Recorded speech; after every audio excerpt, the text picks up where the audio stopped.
My great-uncle Wesley Defoe spent 66 years talking to a Sasquatch, and he waited until 3 days before he died to tell me the truth about what they actually are. I am Curtis Goki. I am 66 years old myself now, and I grew up on the Bad River Reservation in northern Wisconsin, believing my uncle was just a quiet man who spent too much time alone in the sloughs. He was not quiet because he was shy. He was quiet because he had been keeping a conversation going with something in those woods since 1958, and he did not know how to explain it to anyone who had not stood where he stood. Before we get into it, let me know where you're watching from and if you've had an encounter like this. Wesley was born in 1934 in Odana, Wisconsin, on the Bad River Reservation, which sits where the Bad River meets Lake Superior in Ashland County. He was Anishinaabe, Bad River Band of Lake Superior, Chippewa, and he grew up the way most boys on that reservation grew up in the 30s and 40s, running the shoreline, learning to net whitefish and herring with his father, and spending long stretches in the Kakagan sloughs, which are wild rice marshes that our people have harvested for longer than anyone can date with any certainty. He was my great uncle on my mother's side, older than my own grandmother by 6 years, and by the time I was old enough to remember him clearly, he was already the kind of man other people in Odina talked around rather than about, not unkindly, just carefully. He worked the commercial fishing boats out of Ashland through most of his 20s, and later he took a job with the tribe doing habitat and water quality monitoring in the sloughs, which meant he had a legitimate reason to be out in the wetlands and the timber at hours when nobody questioned it. That job mattered more than people realized because it gave Wesley 30 years of cover for something he could never have explained if anyone had asked him directly why he was walking the Kakagan at 4 in the morning in November. I need to give you the geography because it matters. The Bad River Reservation covers about 70,000 acres along the south shore of Lake Superior, and it includes one of the largest and most intact freshwater estuaries left on the Great Lakes, the Kakagan and Bad River Sloughs, which the tribe has protected for generations specifically because outside development never got a foothold there. South of the sloughs, the land rises into the Pennaky Range, a low chain of ancient hills that runs roughly east to west through Ashland and Iron counties, thick with second-growth hardwood, hemlock, and stands of old white pine that were somehow missed by the logging crews that stripped most of northern Wisconsin bare in the 1880s and 90s. Copper Falls State Park sits at the eastern edge of that range where the Bad River and the Tyler Forks cut through red sandstone gorges. West and south of the reservation, the land opens into the Chequamegon-Nicolet National Forest, which stretches for hundreds of thousands of acres with very little in the way of roads once you get more than a mile off the main forest routes. It is not the biggest wilderness in the country. It is not the Cascades or the Bitterroot. But it is dense, it is wet, it is full of hiding places, and it has never had the kind of foot traffic that would make something impossible to keep hidden. Wesley's first encounter happened in September of 1958, when he was 24 years old. He told me the story exactly once, 3 days before he died, but he had told fragments of it to my mother over the decades, and when I finally sat with the whole thing laid out in order, it matched every fragment she had ever repeated to me. He had been checking wild rice stands in the eastern end of the Kakagan sloughs in the late afternoon, working from a flat-bottom rice boat his father had built, poling through channels that wind between stands of manumins so thick you cannot see more than 20 feet in any direction once you are inside them. The rice was tasseling out, which meant harvest was close, and Wesley was noting which stands looked strong and which had been beaten down by wind. Around 6 in the evening, with the light going long and orange, he heard something push through the rice about 40 yards to his south. Not a duck flushing, not a muskrat working the mud, something with weight behind it moving steadily rather than bolting. He said the sound stopped when he stopped poling, which told him whatever it was could hear the boat and that it was choosing to stay parallel to him rather than crossing his path. He sat still for close to 10 minutes. The sound did not resume. He picked the pole back up and kept working, and the sound picked back up too, still to his south, still keeping pace. This went on for the better part of a mile before the channel opened into a wider slough, and Wesley finally saw it. It was standing at the edge of a tamarack stand where the marsh met higher ground, half in shadow, and Wesley's first thought, the thought he held on to for years before he let it go, was that it was a bear standing upright. He had seen black bears rear up plenty of times, but this was taller than any bear he had ever seen stand, and it did not have the top-heavy, front-loaded shape of a bear on its hind legs. It stood like a person stands, weight balanced through the hips, and it was covered in hair that Wesley described as dark, almost black in that light, though he later came to think it ran more toward a deep charcoal, with some brown mixed through it depending on the season. It watched him for what he estimated was 30 seconds, then turned and walked into the tamaracks without hurrying, and the sound of its footsteps faded slower than he expected, for a presence moving away, which made him think it had not gone far. Quick thing before we get into it. I have a book coming out. It's called the Bigfoot Codex. It's a compilation of all my research and findings. It's kind of my baby. So if you want to check it out, links down below. And let's get you back to the video. He did not tell anyone that night. He said he sat in that rice boat for a long time after it was gone, not because he was afraid exactly, but because he understood immediately that he had seen something his own grandfather used to talk about in stories Wesley had assumed were just stories, the way children assume the things old people say around a fire are decoration rather than record.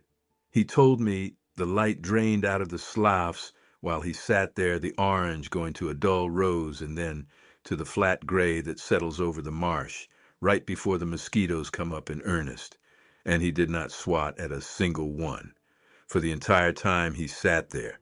which was unusual enough that when he finally poled back to the landing, his forearms were welted red from wrist to elbow, and he could not remember a single bite happening. He said the whole world had gone quiet in the specific way. It goes quiet when a person's own mind is too loud for anything else to register, and that he drove home that night at 15 miles an hour on a road he had driven at 40 every night of his working life,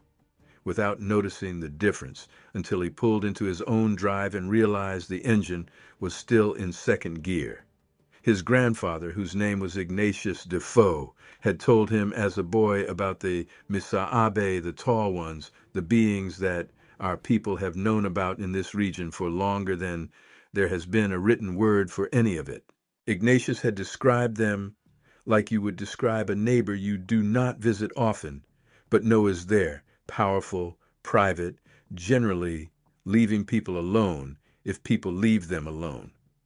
Wesley told me that when he saw that shape at the edge of the tamaracks, his first coherent thought once the shock passed was not, "What is that?" It was Grandpa was telling the truth. Wesley talked more about his childhood in those hospital conversations than he ever had before. And I think part of that was simply a dying man wanting to walk back through his whole life once before he left it, not just the part that mattered to me. His father, my great-great-uncle Elmer Defoe, had fished commercially out of Ashland since before the war, running herring nets in the fall and whitefish in the spring. And Wesley grew up on that boat the way other kids grow up on a farm, expected to be useful before he was old enough to understand exactly what usefulness meant. Elmer served 2 years in the Pacific during the war, came home in 1945, thinner than when he left and quieter than he had been before, and went straight back to the nets because that was the only life he knew how to live. Wesley was 11 when his father came home, and he told me the two of them rebuilt their relationship almost entirely without conversation, working side by side on the boat and in the sloughs, like a lot of men from that generation rebuilt things they never talked about directly. It was Elmer who first taught Wesley to read the sloughs properly, not just where the fish were running, but how the whole system worked together. The way rice health told you something about water clarity, the way certain bird behavior told you a storm was building hours before the sky showed it. Wesley said his father never talked about the Misabe at all, not once in his whole life, and Wesley used to wonder later whether that silence meant Elmer had never encountered them or whether it meant something else entirely. A decision made even earlier than Wesley's own to simply never speak of it to anyone, including a son. It was Ignatius, Elmer's father, who carried the old stories, and Wesley described him in the hospital with more warmth than I had ever heard him use about anyone.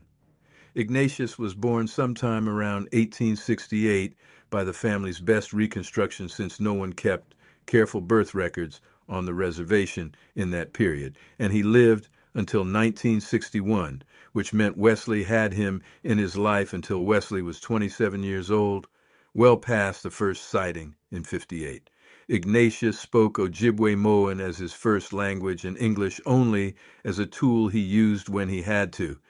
and he was, by Wesley's account, one of the last men on the reservation of his generation who still practiced the old harvest ceremonies exactly like they had been practiced before the boarding school era tried to strip all of that away. Wesley told me that Ignatius used to take him out ricing as a boy before Wesley was even strong enough to pole a boat on his own, and that somewhere in those long afternoons in the Kakagan, usually while they were resting in the shade waiting for the day to cool, Ignatius would talk. Not story time in the structured sense, not a formal telling with a beginning and an end. Just talk, like an old man talks when a boy is quiet enough to listen, drifting from one subject to another, weather, family, the proper way to knock rice into a boat without bruising the kernels, and somewhere in that drift every so often the misabe. Ignatius told him they were real in the same tone he used to tell him which channels silted in fastest after a hard rain, matter of fact, without any theatrical weight attached. He told him his own grandfather had known a family of them personally, had traded with them the same way Wesley would later trade, though the specific details of that older relationship had thinned with each generation, the way details always thin when they pass through memory rather than writing. He told him the Misabi had been pushed further from the shoreline as more settlers came in the 1800s, and that the reservation boundary itself, drawn in the 1854 treaty at La Pointe, had accidentally preserved a buffer of undeveloped land that the Misab had come to rely on precisely because the tribe fought so hard, generation after generation, to keep outside logging and development out of the sloughs and the uplands. Wesley said Ignatius had a way of teaching that never announced itself as teaching. He would set a piece of information down between them the way a man sets a tool down on a workbench, not pointing at it, not asking whether the boy had picked it up, simply making it available and moving on to the next thing. That is how the Misabe entered Wesley's understanding, not through any single conversation he could later point to as the one that changed him, but through dozens of small placements over the course of a childhood, the way a stone wall gets built one stone at a time by a man who is not in a hurry. Wesley told me he could not, even in the hospital, remember the first time Ignatius had used the word Misabe out loud in his presence. It was simply always there, part of the vocabulary of the world, the same way the words for wind and rice and the different kinds of ice were part of it. And by the time Wesley was old enough to wonder whether the beings the word pointed to were literal or symbolic, the question itself struck him as slightly rude, the kind of question you would not ask about your own aunties or the current running under Lake Superior.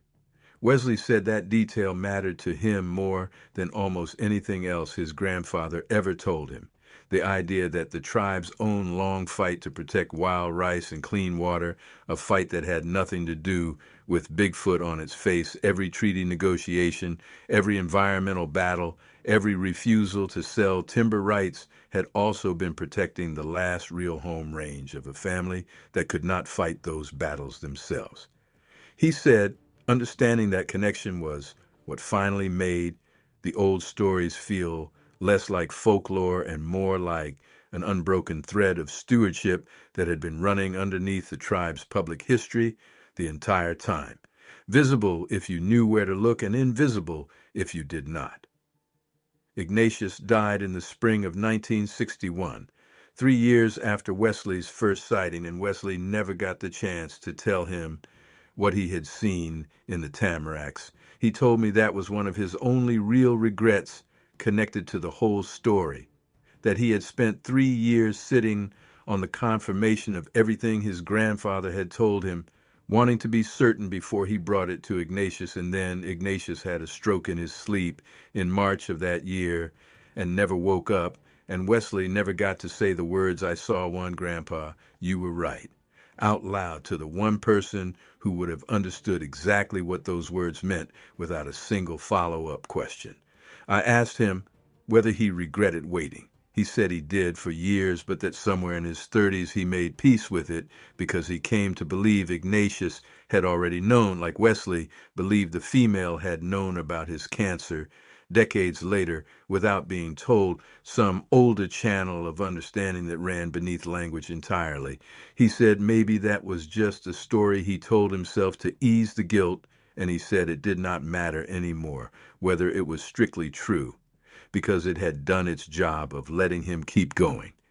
Over the following 2 years, Wesley found evidence of it maybe half a dozen times without ever seeing it again. Tracks in the mud at the edge of the sloughs, bare, five-toed, and consistently between 15 and 16 inches long, far too large and too deep for any human foot to have made even accounting for the give of wet mud.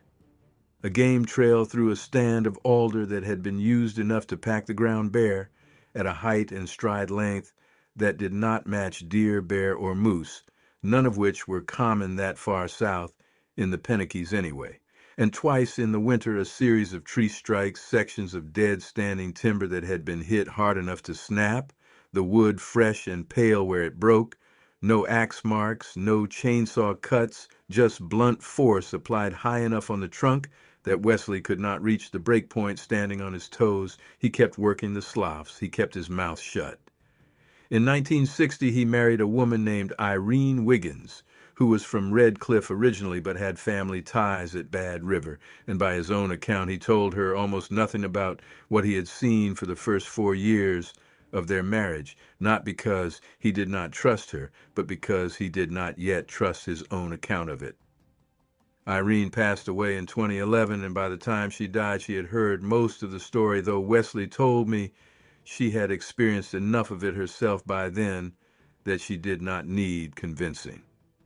Wesley met Irene Wiggins at a powwow in Red Cliff in the summer of 1959, less than a year after the first sighting, and he told me that meeting her was the first time since that September evening that he had thought about anything other than the tamaracks for more than a few hours at a stretch. Irene was 2 years younger, quick-tempered in a way that softened as she got older, and she had grown up around Red Cliff's own fishing families in a life that looked a lot like Wesley's own from the outside.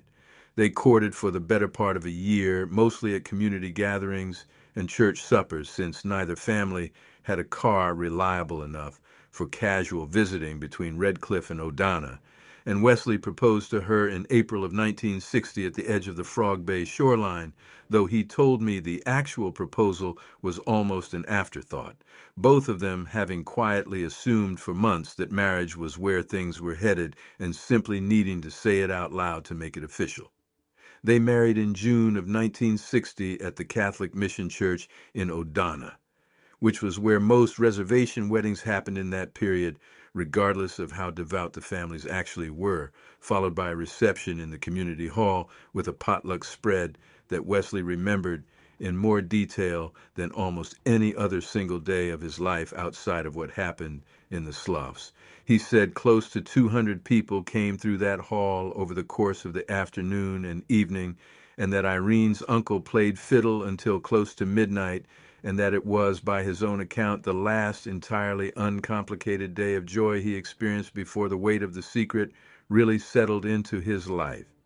He did not tell her anything for the first 4 years of the marriage, which he described in the hospital as the hardest, steady deception of his life. Harder even than managing the 1998 scare decades later, because it was daily rather than occasional. He said there were nights early in the marriage when Irene would ask him gently what was on his mind, sensing correctly that some part of him was somewhere else, even when he was sitting right across the table from her, and he would deflect with something about work, about the tribe's budget for the monitoring program, about whatever mundane thing was plausible that week.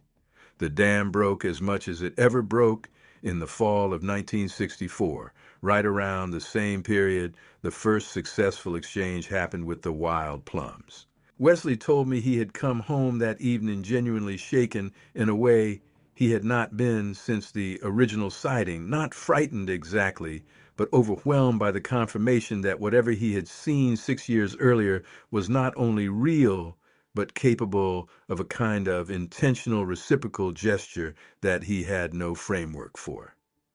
Irene noticed immediately, and this time, instead of deflecting, he told her a version of it, not the full history, just the plums, just the fish, just enough to explain why he looked the way he looked. He said her first reaction surprised him. She did not react with fear or disbelief. She reacted with something closer to recognition, and when he asked her why she was not more shocked, she told him something he had never known about her own family, that her grandmother back at Red Cliff used to talk about the Windigo and the Misabe both in the same breath, treating them as two very different kinds of beings, one to be feared and avoided, the other simply to be respected and left alone, and that Irene had grown up assuming both were real in the same unquestioned way she assumed Lake Superior was real, without ever needing proof beyond her grandmother's certainty. That shared foundation, Wesley said, was what let their marriage absorb the secret rather than being strained by it over the following decades. He did not have to convince Irene the world contained things outside the settler frameworks of biology and zoology. She had grown up inside a family that had never fully accepted those frameworks as complete in the first place. And once Wesley told her the truth, she folded it into her understanding of the world with a speed that still amazed him 50 years later. It took her longer to see anything herself. Her first sighting did not come until 1976, 16 years into the marriage, a distant glimpse of the female crossing a clearing at dusk while Irene was helping Wesley haul survey equipment back to the truck. She told me before she passed that seeing it herself changed something in her, that hearing about it for 16 years had not a kind of settling, she called it, the same word Wesley used for the low vocalization he associated with comfort. She said once she had seen it with her own eyes, the weight Wesley had been carrying alone for so long finally became a weight the two of them were carrying together, and she said that shift, more than the wedding, more than anything else in their life together, was when she felt like their marriage had become what it was always supposed to be. Irene told me once, sitting on her porch in Odana maybe 5 years before she died, that the sighting itself had lasted no more than 4 or 5 seconds, that the female had stepped out of one line of alders and crossed to another without breaking stride, and that what she remembered most clearly was not the size or the shape of the animal, but the fact that it had turned its head, briefly, in her direction, and that the turn had felt to her not like an animal noting a threat, but like a person acknowledging a person, the same brief, unemphatic nod you might exchange with a stranger passing on a sidewalk when both of you know you have no reason to speak, but neither of you wants to pretend the other is not there. The relationship, if you can call it that, changed in the fall of 1964. Wesley had started almost as an experiment, leaving fish at a specific spot along the edge of the sloughs where the game trail crossed a small feeder creek. He was not doing it out of any grand theory. He told me it was closer to what a person does when they notice a stray dog hanging around a property and start setting out scraps without fully deciding to. The first few times the fish sat untouched and eventually spoiled. Around the fifth or sixth time in October of that year, the fish was gone by his next visit.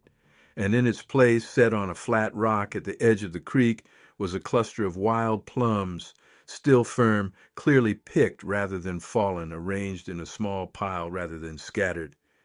Wesley described that moment as the one that changed everything for him, more than the sighting 4 years earlier. A sighting could be explained away as a trick of light and fear. A pile of on-purpose arranged plums left in exchange for fish could not.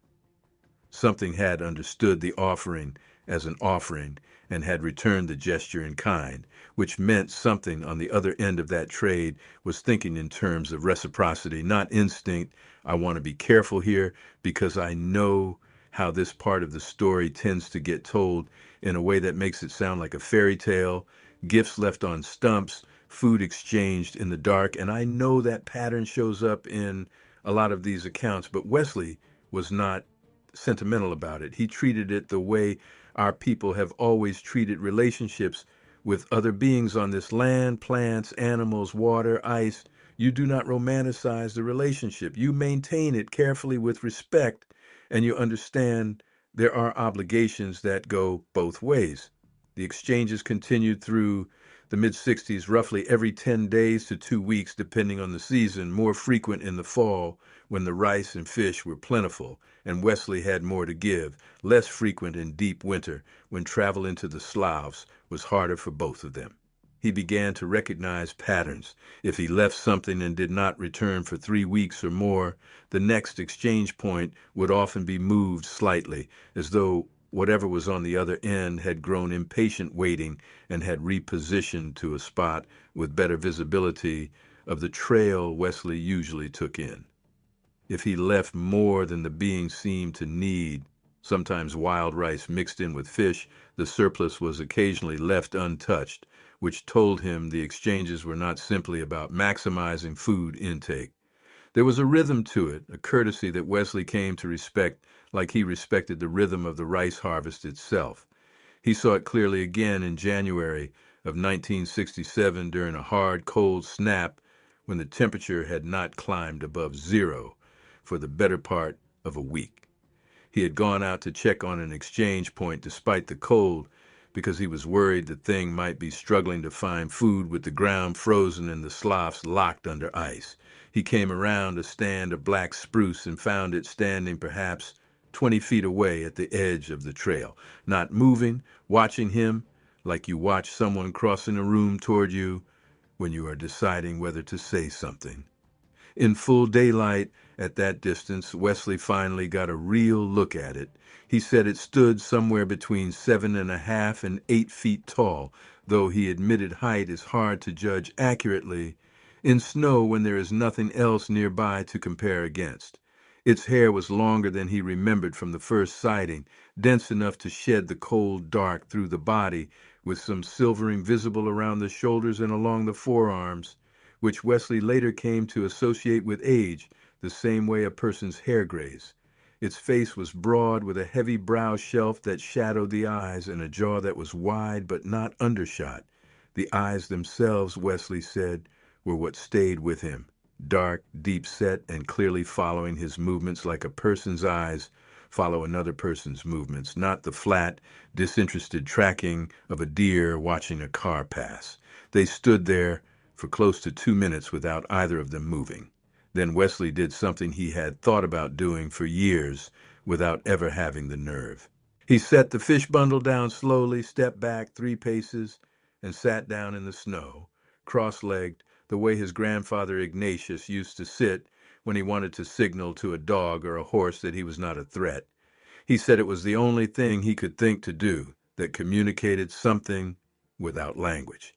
The being watched him for another few seconds, then walked forward, picked up the bundle without hurrying, and instead of retreating immediately, stood there for a moment longer, close enough now that Wesley could see the individual guard hairs on its forearm moving slightly in the wind. Then it turned and walked back into the spruce, and this time it did not fully vanish from sight like it had in 1958. Wesley watched it move through the trees for a good 30 or 40 yards before the spruce closed around it completely. Wesley stayed in the snow long after it was gone. He said his legs had gone numb well before he thought to stand up, and when he finally did stand, the pack of his coat had frozen to the crust behind him and tore free with a sound like a wet sheet coming off a clothesline in January. He walked out of that timber in a kind of daze, and when he reached the truck, he sat in the cab for close to 40 minutes with the engine running and the heater on high before he trusted his hands enough to put the truck in gear. Not because his hands were cold, but because he had noticed sitting there that they were shaking in a way that had nothing to do with temperature and everything to do with the fact that a wild animal, or something more than a wild animal, had chosen to walk toward him rather than away, and had stood close enough that he could count the individual hairs on its arm, and had turned its back on him at the end of it, as though trusting he would not do anything foolish with the moment he had just been given. He said that was the day he stopped thinking of it as an event that had happened to him and started thinking of it as a relationship he was in the middle of. Over the next several years into the early 1970s, the pattern deepened. Wesley began to notice that the being, which he never gave an English name to, and which he referred to for the rest of his life only by the Ojibwe word his grandfather had used, Misabe, seemed to track his schedule with an accuracy that unsettled him at first. If Wesley changed his usual route through the sloughs because of high water, an exchange point would sometimes appear along the new route within a week, as though it had been observed adjusting.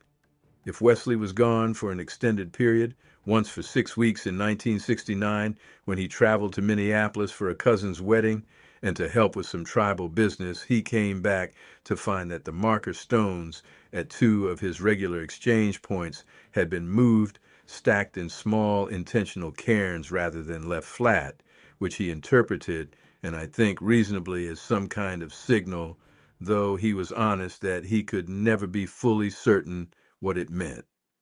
Wesley told me that by this point he understood he was dealing with something that possessed memory, planning, and a working model of him as an individual,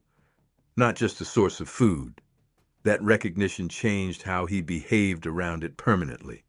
He stopped thinking of himself as an observer studying a phenomenon and started thinking of himself as one half of an ongoing acquaintance with a neighbor who happened to live somewhere he could not visit and who happened to look nothing like him. There was another encounter in this period that Wesley did not tell me about until our second full day of conversation, and he told me it took him that long to work up to it because it was the one experience in 66 years that came closest to frightening him in a way none of the others had, not because anything threatening happened, but because of how close it came to crossing a line he had spent his whole life trying to keep intact. In late August of 1971, Wesley was doing a late evening survey along the upper edge of the Pinnaky uplands, checking a seasonal stream that fed into the western Kakagon drainage, when he came across a scene that stopped him completely. In a small clearing off the main game trail, he found what he described as a temporary camp, not a permanent structure like the built shelters other accounts from other regions sometimes describe, but a cleared, flattened area of bent grass and stripped bark, clearly used for resting, with the remains of what looked like a fish carcass off to one side, and, more strikingly, a series of scratches on a nearby birch trunk, 5 parallel gouges cut deep enough to expose the pale wood beneath the bark, positioned at a height Wesley could not reach, even with his arm fully extended above his head. He was examining the scratches when he became aware, the way he always became aware, of being watched, and when he turned, he found not one, but 2 individuals standing at the edge of the clearing, considerably closer than any prior encounter, perhaps 25 feet away, in full evening light. One was the pale-shouldered male he had come to know by then. The other was smaller, and Wesley initially assumed it was the female he had documented tracks from since 1975, but something about the gait and the coloring told him this was a different individual entirely, one he had no prior record of, with a reddish cast to the hair along its shoulders that neither of the others he knew carried. He stood very still. Neither of the 2 beings moved for close to a minute, and then the smaller of the 2 did something Wesley had never seen before or since in any of his encounters. It made a sound directed specifically at him, not the low ambient vocalizations he had grown used to hearing from a distance, but a shorter, higher sequence of clicks and tones aimed directly at his position, repeated twice with what he described as a questioning quality to the rhythm, rising slightly at the end the way a person's voice rises when they are asking something rather than stating it. Wesley had no idea how to respond. He said his instinct, honed by over a decade of careful, quiet interaction, was to do nothing sudden, so he simply held his position and after a moment made a low sound of his own, an attempt at mimicry that he freely admitted was probably nothing like the actual vocalization, more of a hum pitched as low as his own voice could manage. The response was immediate. The pale-shouldered male shifted its weight, a small motion that Wesley read, rightly or wrongly, as tension, and the smaller individual took a single step backward, closer to the tree line, before both of them withdrew into the timber without further sound. Wesley told me he understood, walking back to his truck that night, that he had come as close as he ever wanted to come to crossing an invisible line, that his attempted vocalization, however well-intentioned, had registered as something other than what he meant it to be, and that the tension in the male's stance was a warning he needed to respect rather than push past out of curiosity. He never attempted to mimic their sounds again, not once in the following 53 years. He said that night taught him something about the actual boundaries of the relationship that no amount of careful reading about trust and reciprocity could have taught him on its own. That respect sometimes means understanding exactly how far a gesture can go before it stops being generous and starts being an intrusion. He told me he did not sleep well for close to 2 weeks after that encounter, that he replayed the shift of the male's weight over and over in his mind, trying to work out what he had done wrong and how badly he had damaged something it had taken 13 years to build, and that the only thing that eventually let him sleep again was the discovery, on a routine check of an exchange point in mid-September, that a fresh trade had been left in his usual spot, walleye bones cleaned and set aside neatly, a small pile of hazelnuts arranged where he would find them. The same courteous rhythm resumed as though nothing had happened. He said he understood at that moment that he had been forgiven, or perhaps more accurately, that he had been assessed and found to be a person who had made a mistake once rather than a person who was going to keep making it, which he came to think of later as the most generous distinction one being can make about another. He also told me he never identified the reddish-haired individual again with certainty, though he wondered across the following decades whether it had been a visiting member of a neighboring family group, something he came to believe was possible after Linda Dwyer's story, and a handful of other regional accounts he read much later in life described overlapping territories between distinct family lines. He said if that was true and he could never confirm it, it meant the Kakagan and Penakee family was not isolated, that there was a wider network of contact and negotiation happening in these northern forests that his own small corner of observation had only ever glimpsed the very edge of.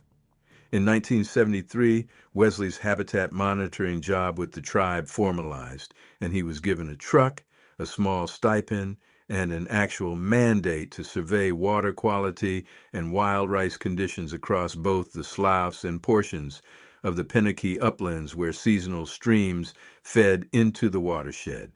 This gave him legitimate cover to be in the deep timber at almost any hour, and he used that cover quietly for the next 20 years to maintain contact with the Misabe and, as it turned out, with more than one individual, though he did not realize that at first. He began noticing sometime around 1975 that the tracks he was finding did not always match in size. The original individual's prints, which he had by then measured carefully enough to know were consistently around 15.5 inches, were sometimes accompanied by a second set, smaller, closer to 12 inches, with a slightly different gait, shorter stride, more weight on the outside edge of the foot. He mentioned this to no one, but eventually came to believe he was dealing with a mated pair or possibly a parent and an older offspring, though he never got confirmation of which until years later. The confirmation came in the summer of 1978.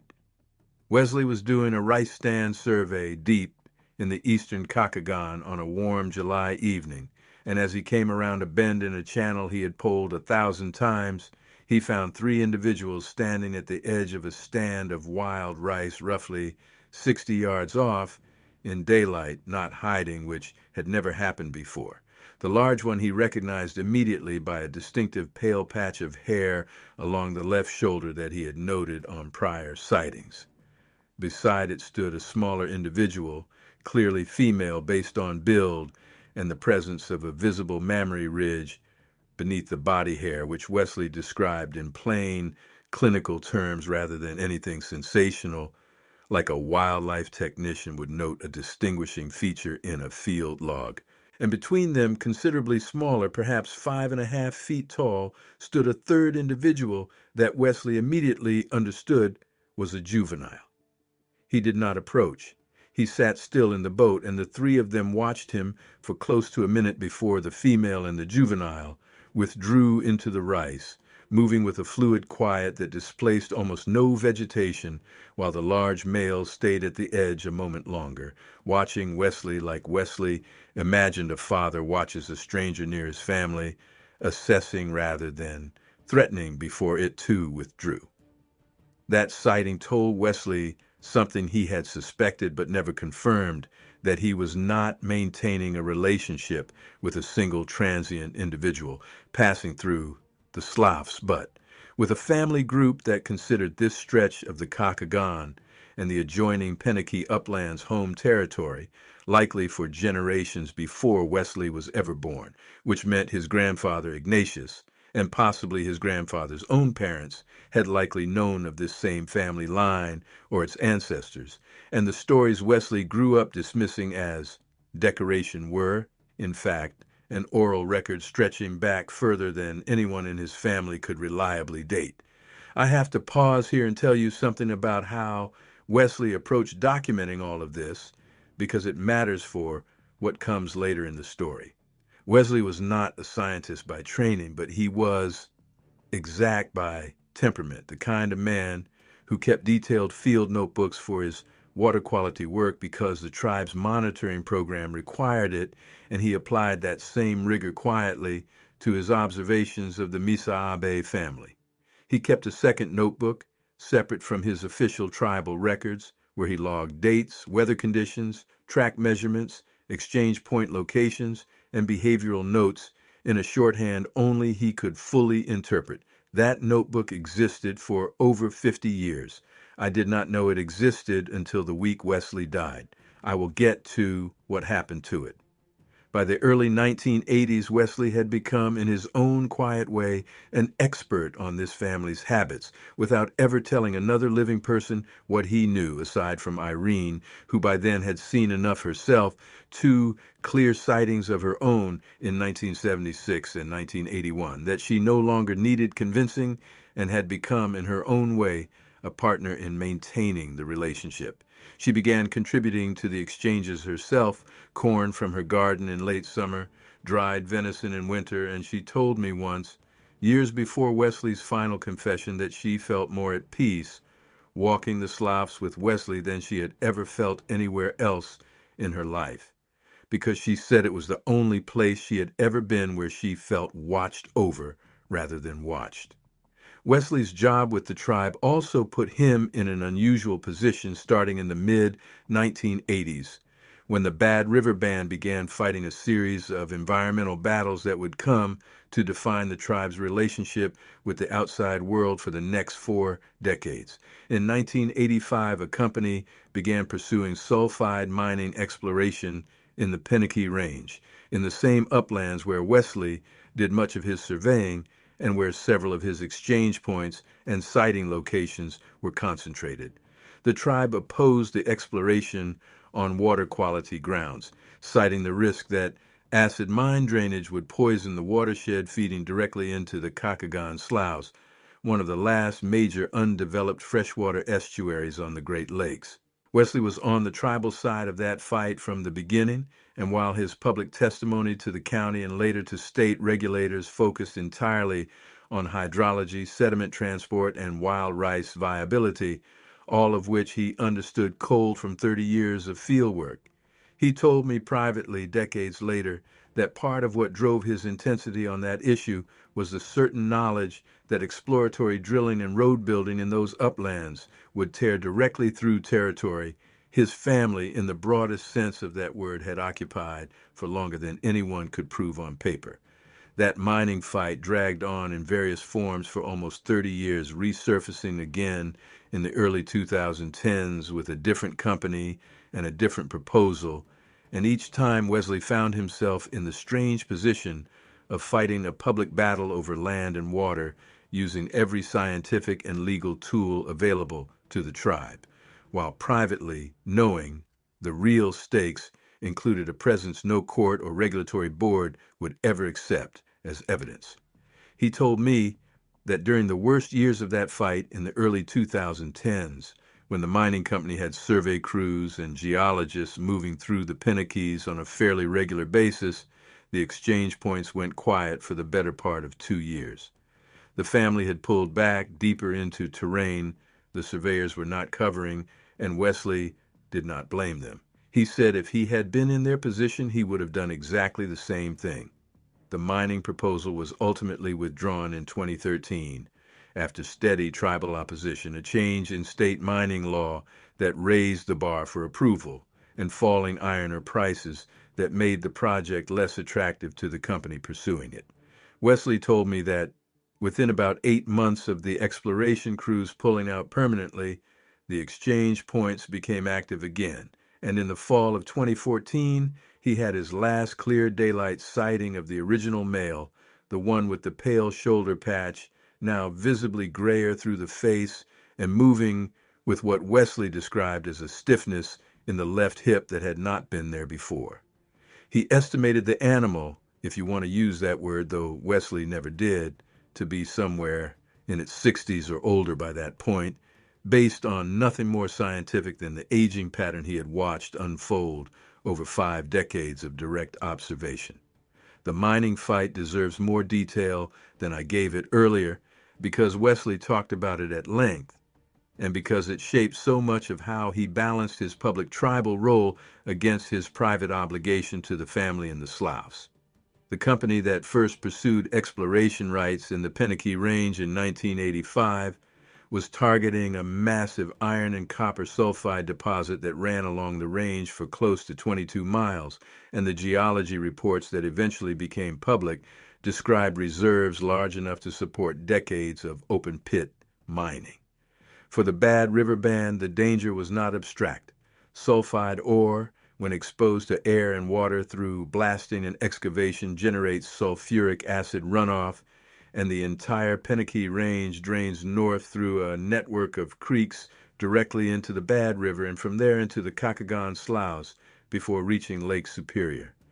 A mine at the scale being proposed sat upstream of the largest and best preserved wild rice estuary on the entire Great Lakes, and the tribe understood immediately that a mining failure, decades down the line, a tailings dam breach, a drainage system that could not be maintained forever, would not be a distant environmental abstraction.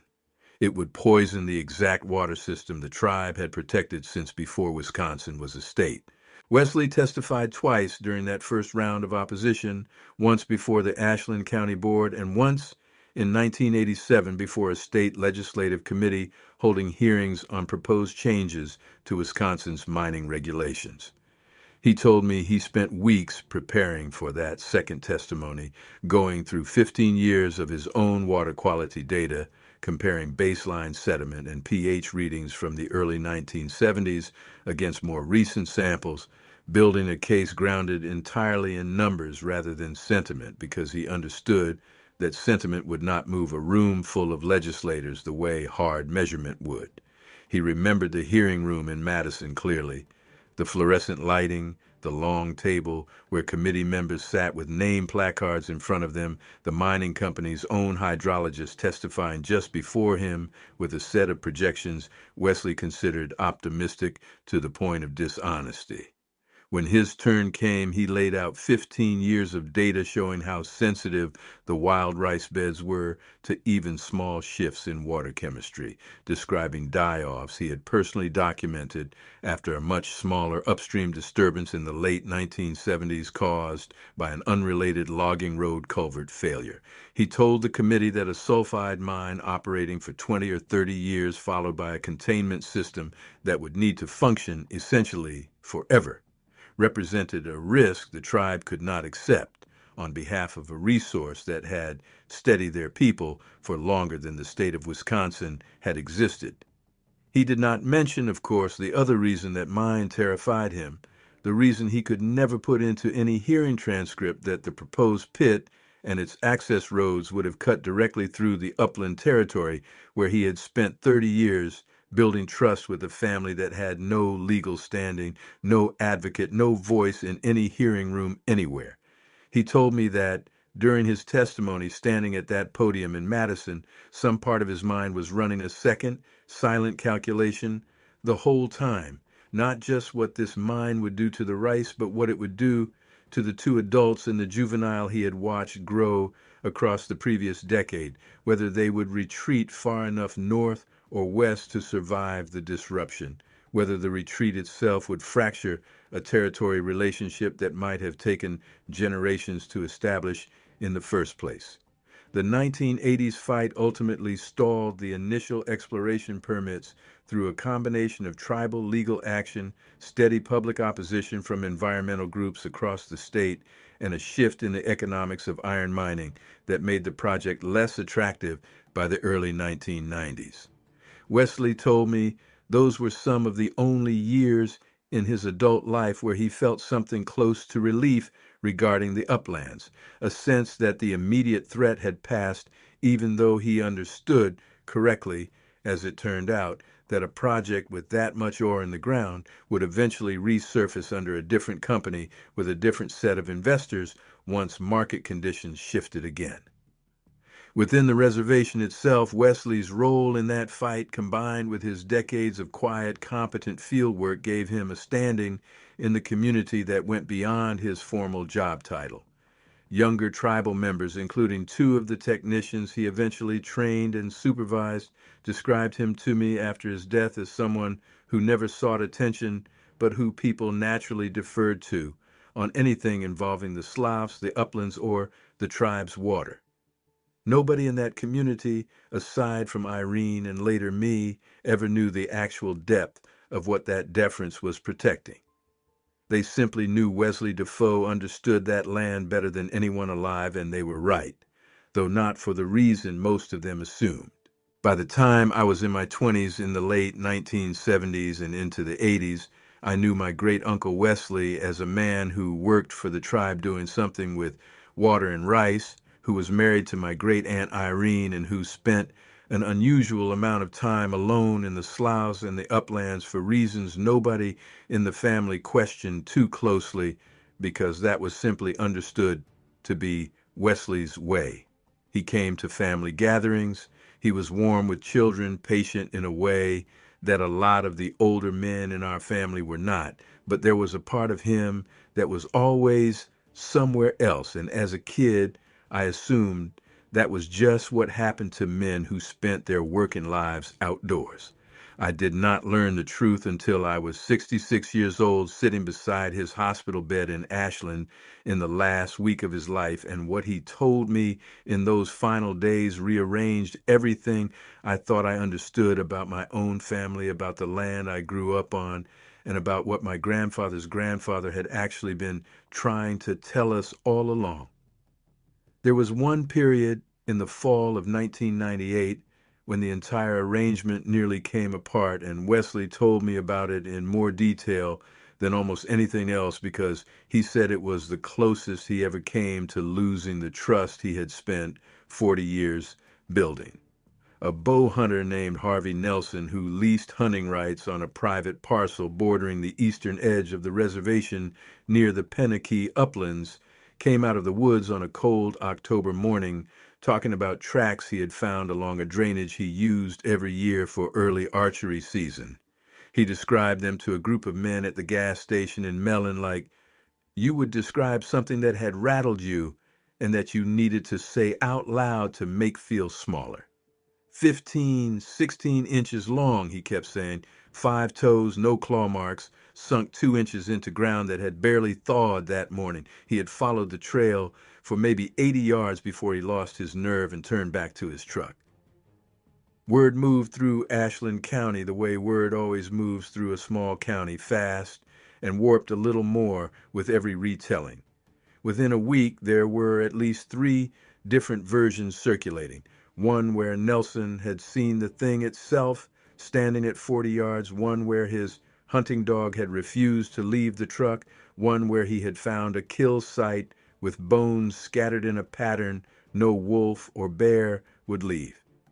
None of those additions were true, Wesley confirmed later after quietly asking around, but by the time the story reached the county paper as a short, mostly tongue-in-cheek item about a local hunter's strange encounter, it had already drawn the kind of attention Wesley had spent 4 decades avoiding. 2 things happened that worried him. The first was that a cryptozoology enthusiast from Madison read the item and posted about it on an online forum, and within 2 weeks a small group, 4 people driving up from the Madison and Milwaukee area, spent a weekend camp at the edge of the national forest with trail cameras and plaster casting kits, working the same drainage Nelson had described. The second, and the one that actually frightened Wesley, was that the Tribal Natural Resources Office, his own employer, received an inquiry from a wildlife biologist with the Wisconsin Department of Natural Resources asking whether the tribe had any record of unusual track evidence in that area, framed carefully as an inquiry about possible wolf pack expansion. Since gray wolves were recolonizing northern Wisconsin around that time,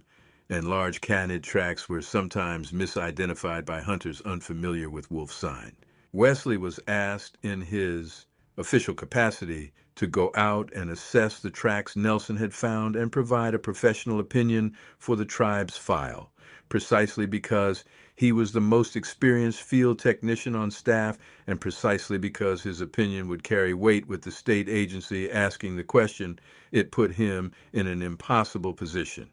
He knew exactly what had made those tracks. He had measured tracks from that same family for 34 years by that point. But he also understood that if he confirmed anything other than a mundane explanation, he would be opening a door that could never be fully closed again, not just for himself, but for a family group that had trusted 3 generations of Defoe men to keep their existence contained to a handful of careful exchanges in the deep sloughs. He drove out to the site alone on a Wednesday ahead of the state biologist's scheduled visit that Friday, specifically so he could assess the situation on his own terms first.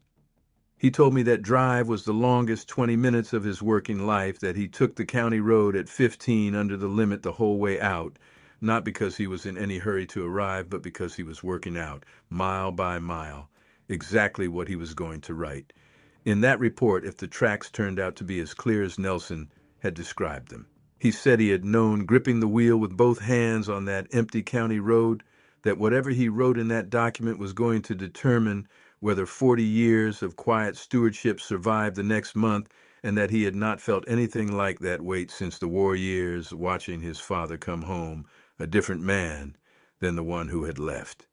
He found Nelson's original trail still partially visible despite 4 days of foot traffic from the enthusiasts who had been working the area, and confirmed to himself immediately that the prints matched the female's gait pattern,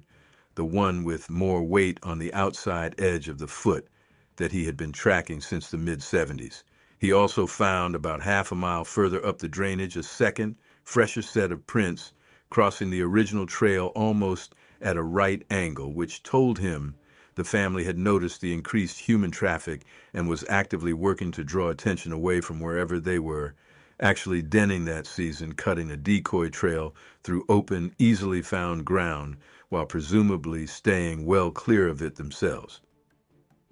Wesley told me that observation, more than anything else that week, confirmed something he had suspected for years, but never had clean evidence for, that the family was not simply reactive to human presence, but capable of actively managing how and where they were seen when they judged it necessary. He said watching that decoy trail laid out with such obvious intention was the moment he stopped thinking of them as merely intelligent and started thinking of them as strategic in a way that matched or exceeded most human problem solving he had encountered in his career. He wrote his official report for the tribe carefully. He documented the tracks as consistent with an unusually large canid, likely an outlier male gray wolf given the ongoing recolonization of the region, and noted that the stride length and toe splay, while larger than typical, fell within the range of variation documented in expanding wolf populations under certain snow and mud conditions. It was not a lie built from nothing.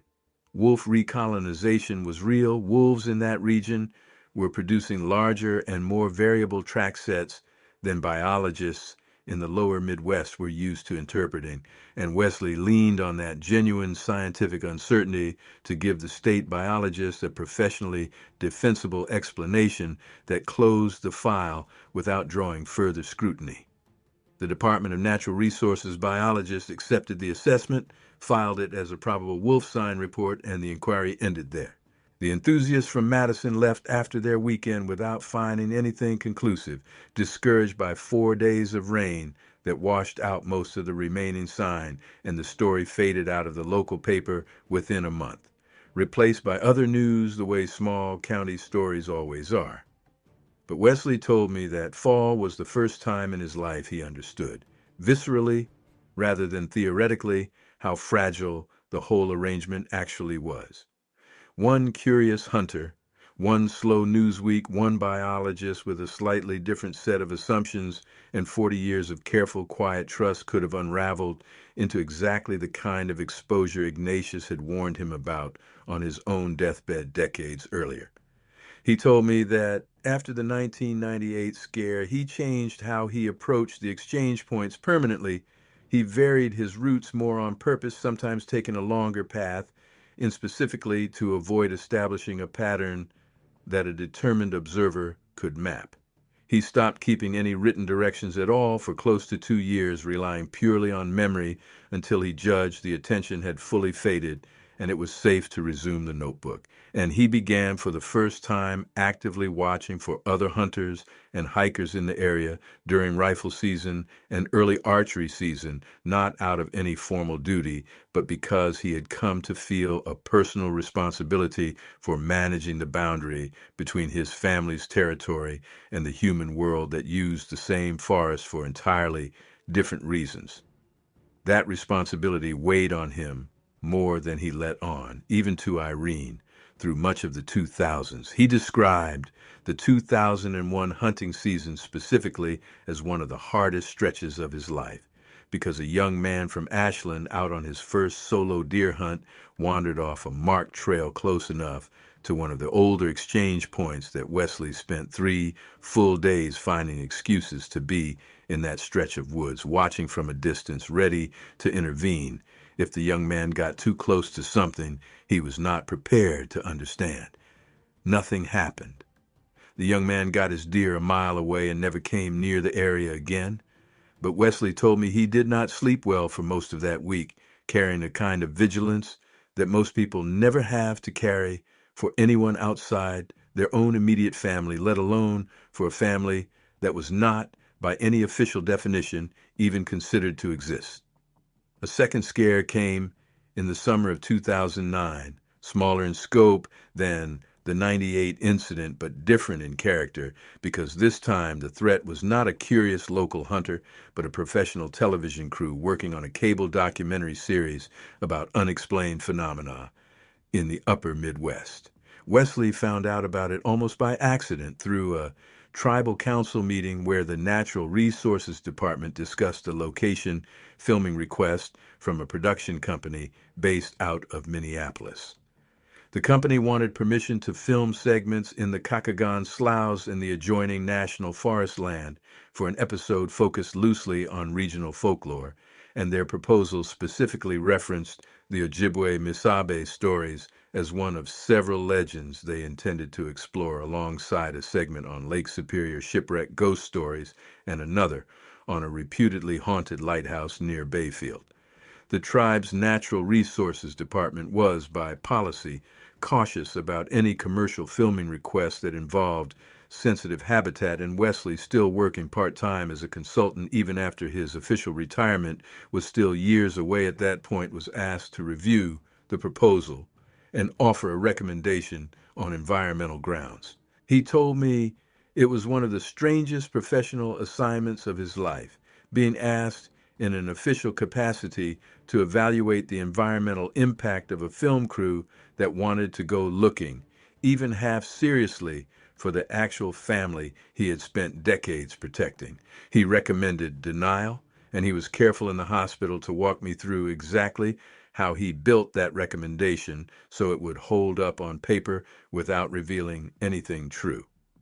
He cited the sensitivity of the wild rice beds during the exact filming window the crew had proposed, which fell during a critical growth period when foot traffic and boat wakes could damage developing rice stands, a genuine and well-documented seasonal concern that had nothing to do with his real motivation and everything to do with giving the tribal council a legitimate, defensible reason to say no. He also flagged the adjoining national forest land as outside tribal jurisdiction entirely, correctly noting that any filming there would require separate federal permits the production company had not yet secured, which bought additional time and additional bureaucratic friction that Wesley was quietly grateful for. The tribal council denied the on-reservation portion of the request based on his recommendation. The production company, undeterred, attempted to film in the adjoining Chequamegan-Nicolet National Forest, instead securing the necessary federal permit that fall and sending a smaller crew out in October of 2009 to shoot exteriors and conduct interviews with a handful of local residents willing to talk about family stories involving the Misabe.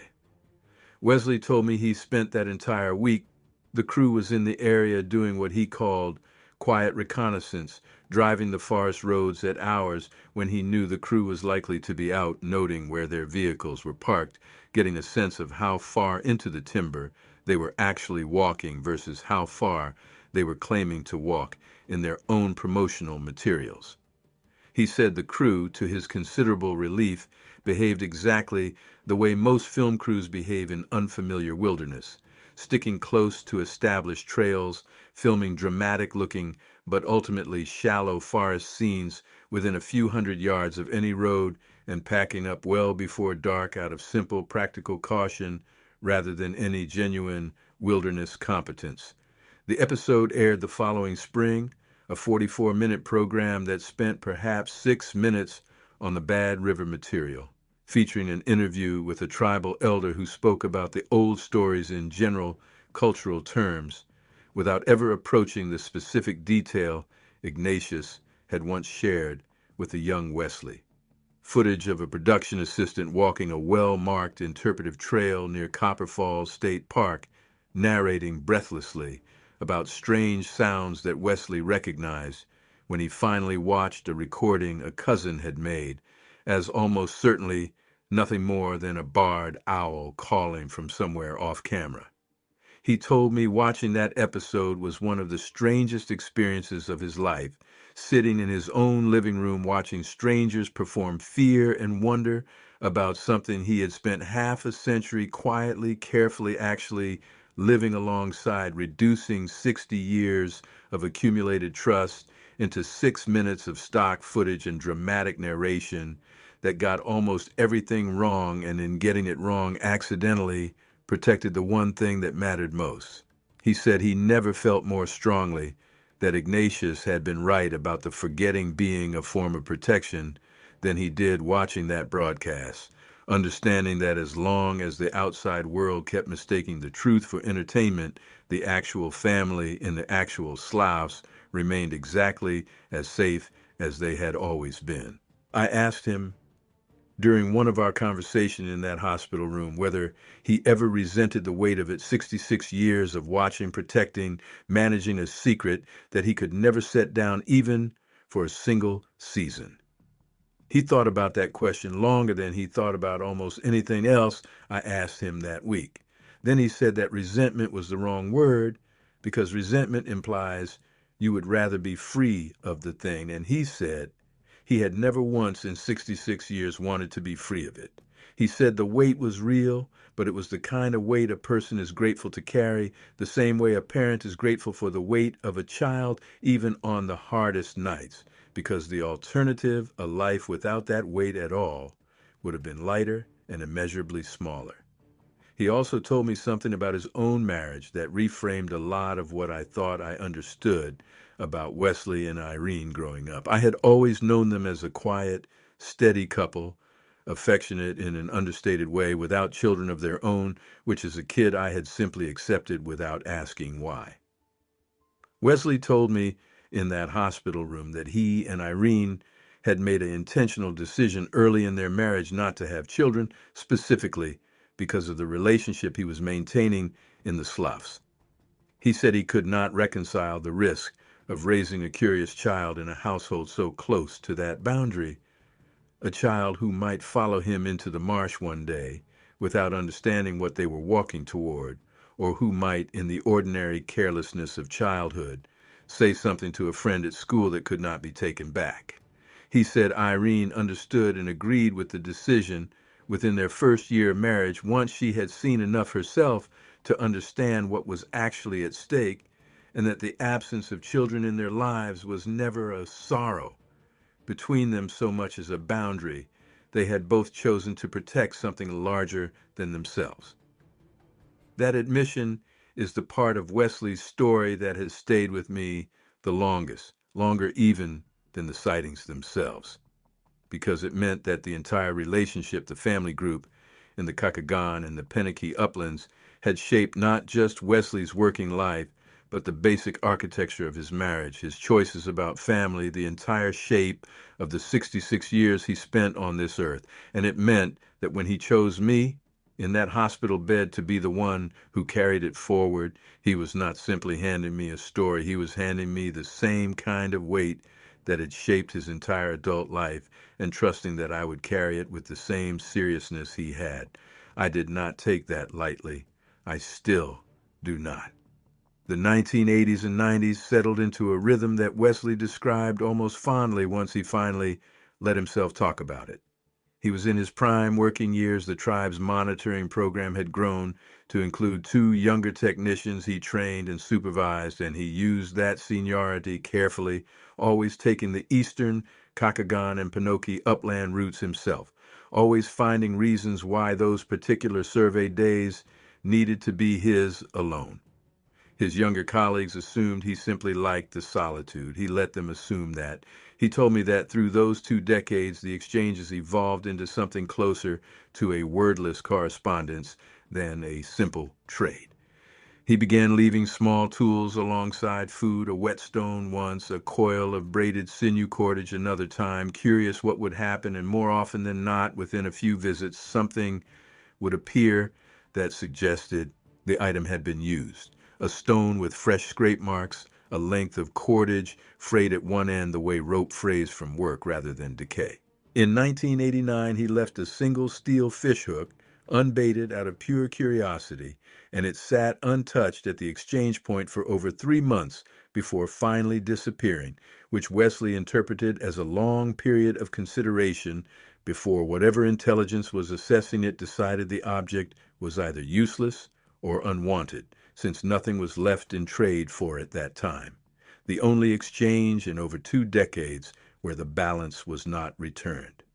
He saw the juvenile from the 1978 sighting again in 1983, now fully grown close to 7 feet, and again in 1990, by which point it had clearly established some independence, showing up at exchange points alone, rather than trailing the adults, and Wesley began cautiously extending the same trade relationship to it directly, leaving slightly smaller portions at a second location.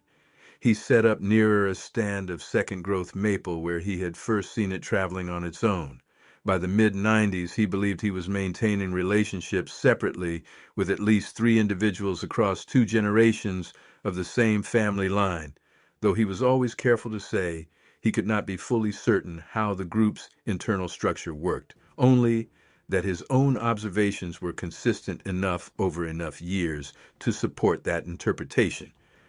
There was one more development in the family's story that Wesley did not learn about until relatively late, and it changed how he understood the scale of what he had been observing for most of his life. In the spring of 2003, during a routine survey of the western Kakagan channels, Wesley came across a set of tracks he had never seen before, smaller than any he had documented in his notebook to that point, barely 9 inches long, with a gait pattern that suggested unsteady, developing coordination rather than the confident, efficient stride of an adult. He followed the trail cautiously for perhaps 60 yards before it disappeared into thicker cover, and he recorded the observation in his notebook that evening with more excitement than his usual flat clinical entries typically carried, noting that if his measurement and interpretation were correct, this represented a new birth within the family group, the first he had documented since the original juvenile back in the mid-1970s. He did not see the infant itself, not that year and not the next, though he found smaller tracks intermittently through 2004 and 2005, always in close proximity to the female's own prints, which told him the mother was keeping the newest member of the family close during those early, vulnerable years the way any mammal would. It was not until the fall of 2006 that he finally saw the child directly at a distance, riding on the female's hip during a crossing at dusk near one of his older exchange points, small enough that its full body was mostly obscured against hers, dark-eyed and alert in a way that reminded Wesley, he told me, of watching his own great-nieces and great-nephews at that same stage of infancy, curious about everything, flinching at nothing. He watched that child grow across the following years the way he had watched the original juvenile grow in the 70s and 80s, documenting size estimates and behavioral milestones in his notebook with the same careful attention he gave to water chemistry readings. By 2010, the child was moving independently at exchange points on occasion, still clearly supervised from a distance by an adult, but capable of retrieving offerings on its own, which Wesley noted was roughly consistent, adjusted for the family's apparently slower overall developmental timeline with the age at which the earlier juvenile had first begun operating with some independence back in the late 1980s. This new information mattered to Wesley for reasons beyond simple wonder. It told him the family's reproductive rate, at least across the decades he had personally observed, was extremely low. One confirmed birth roughly every 25 to 30 years within the line he was tracking, which fit uneasily against every population estimate he had read in the handful of serious articles, and later, once the internet made research easier, the handful of credible online accounts he occasionally allowed himself to search out in his later years, always carefully, always from library computers rather than his own home connection, out of an abundance of caution he could never quite let go of, even in his 80s. He told me that slow reproductive rate, more than anything else, was what finally convinced him that the greatest threat to this family was never going to be a single dramatic exposure event, a photograph, a capture, a headline. It was going to be the slow accumulation of ordinary human pressure across decades, roads, development, recreational traffic, climate shifts affecting the rice and the fish stocks they both depended on, applied against a population that could not recover its numbers quickly, even under ideal conditions. He said understanding that made his own decades of quiet stewardship feel less like an isolated personal secret and more like actual conservation work, the kind the tribe was doing formally for wild rice and water quality, except entirely unofficial, entirely unrecorded anywhere but in a battered notebook with a broken latch. By the time Wesley told me all of this in the hospital, that 2003 infant would have been roughly 21 years old, and he believed, based on tracks he had documented as recently as the previous autumn, that it was still present in the family's territory, likely nearing the age at which the earlier juvenile had first begun showing signs of independence from the group decades before. He told me to watch for it specifically once I took over the exchange points, a slightly smaller frame than the two adults, a particular quickness in how it moved through cover that he said reminded him oddly of a child still testing the edges of how much freedom it had earned. Irene passed away in June of 2011 after a stroke that took her quickly over the course of about 10 days. Wesley told me that in the weeks after her funeral, he found himself out at the exchange points more often than his job required, sometimes just sitting near the tamaracks for an hour without leaving anything or expecting anything, and that on 3 separate occasions during that grieving period, he became aware of the family or some part of it present nearby without ever fully showing themselves, close enough that he could hear movement and once a low, steady vocalization from somewhere in the timber that he had heard perhaps a dozen times across 50 years and had come to associate specifically with what he called a settling sound, a presence offered when things were difficult rather than when things were routine. He said that sound, more than anything any human being said to him in those weeks, was what got him through losing Irene. He retired from the tribe's monitoring program in 2010 at age 76, technically, though he continued doing volunteer wild rice surveys well into his 80s because the tribe was short-staffed and because it gave him a continuing reason to be in the sloughs. His health held remarkably well until the winter of 2023 when he was diagnosed with pancreatic cancer at 89 years old, a diagnosis that, given his age and the disease's typical progression, gave him a matter of months rather than years. Wesley also spent part of that last week putting his own family's experience into a wider context that he had spent decades quietly assembling, mostly through conversations with elders from other Ojibwe and Anishinaabe communities around the Great Lakes, conversations he was always careful to keep general and exploratory, never revealing the specific depth of his own personal relationship, simply listening for confirmation that the old stories were not unique to Bad River.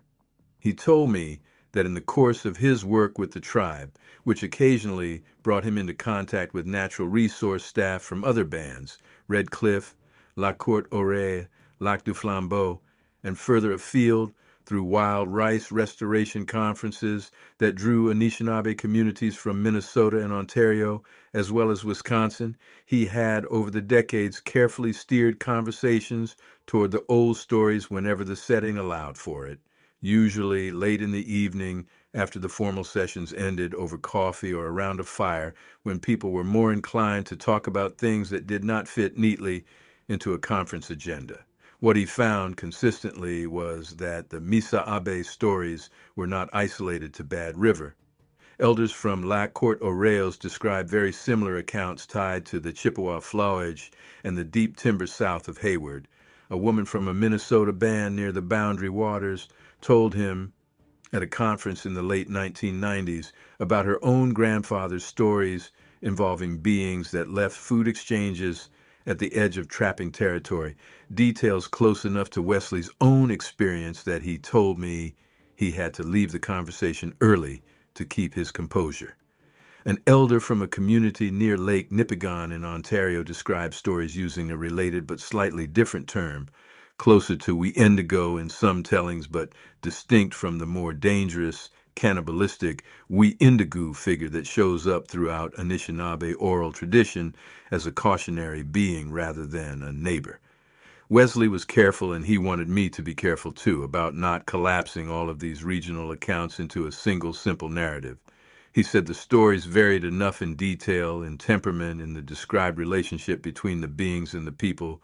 who encountered them that he came to believe there were likely several distinct family lines or even distinct populations scattered across the upper Great Lakes region. each with their own long, quiet history alongside whichever Anishinaabe community happened to share their particular stretch of forest. He said the through line connecting all of them was not a single species he could neatly define, but a consistent pattern of behavior, caution, intelligence, a preference for reciprocity over confrontation, and above all, a demonstrated willingness across generations to extend trust to specific human families willing to earn it slowly.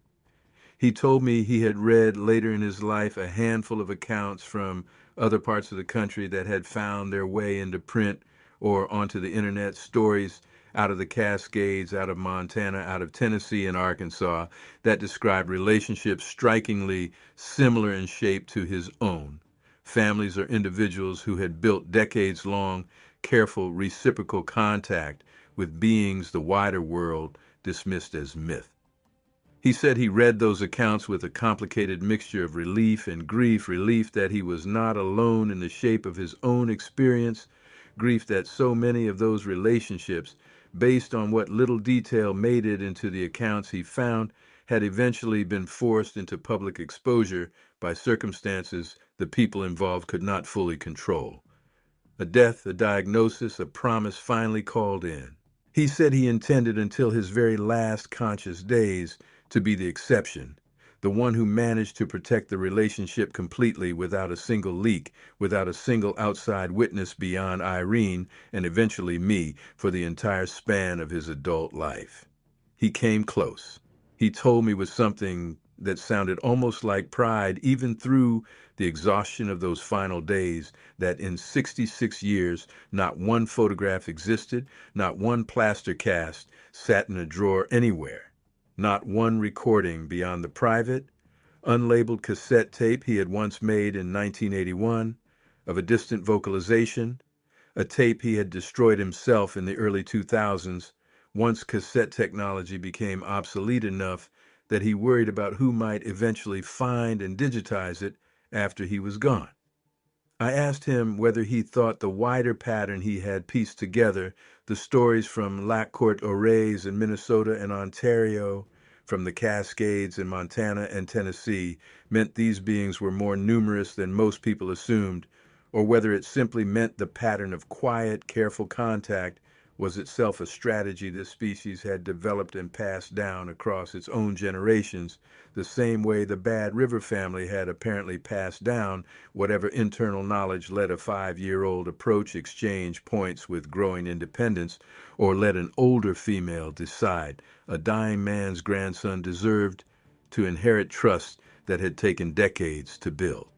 Wesley did not have a confident answer. He said he had spent 66 years gathering evidence and had ended up with more respect for how much he still did not understand than certainty about any grand unified explanation. And he told me that not knowing everything and being at peace with not knowing everything was itself one of the last lessons the family in the sloughs had taught him. I want to tell you honestly that Wesley did not tell me any of this history all at once, and he did not tell it to me because I asked. I had spent my whole life aware that my great uncle was unusual without ever having a name for why, and it was only in the last week of his life, when he was in hospice care at Memorial Medical Center in Ashland, that he decided the account needed to go to someone, and he chose me, partly because I was the closest living relative who visited him regularly, and partly, he told me later, because he had watched me since I was a boy and believed I was the kind of person who would carry the story carefully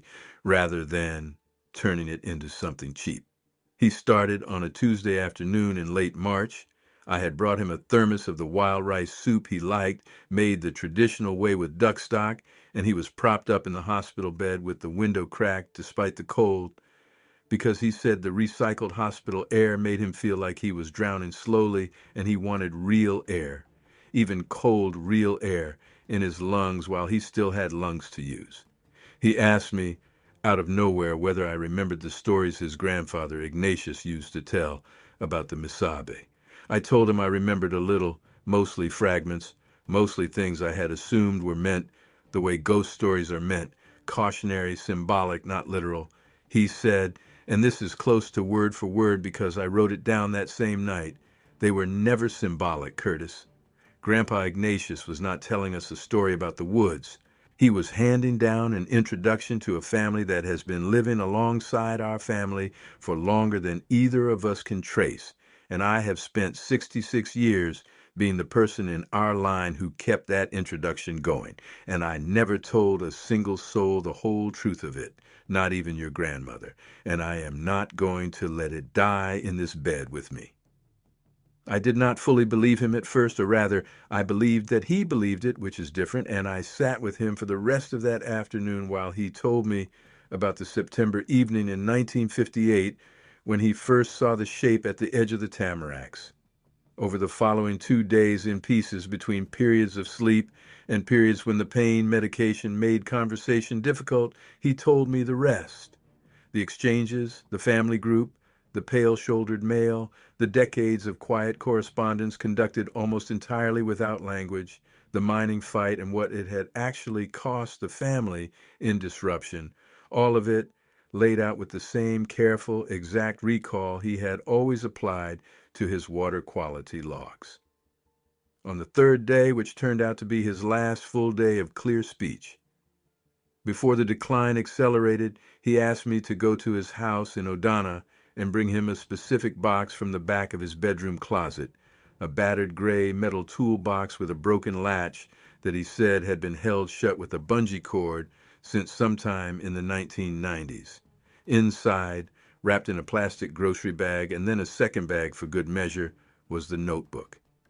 It was smaller than I expected, a standard black composition book, the kind you buy at any drugstore, the cover worn, soft and gray at the corners from being carried in coat pockets for decades. The pages inside were filled front to back with Wesley's small, precise handwriting, dates running from October of 1964 through a final entry dated the previous October, just 5 months before he ended up in that hospital bed. Track measurements, weather notes, exchange point locations recorded by landmark rather than coordinate, because Wesley never trusted GPS not to end up in the wrong hands. Behavioral observations written in the same flat, careful tone he used in his official tribal reports, no embellishment, no drama, just a lifetime of data that no journal, no university, no wildlife agency had ever seen. I sat beside his bed and paged through it while he watched me, and he told me that the reason he had never shown it to anyone, not to the tribe's natural resources department, despite 30 years working alongside them, not to any researcher, not even to Irene in full, was that he had made a decision early on, sometime in the mid-1960s, that the relationship he had stumbled into was not his to expose.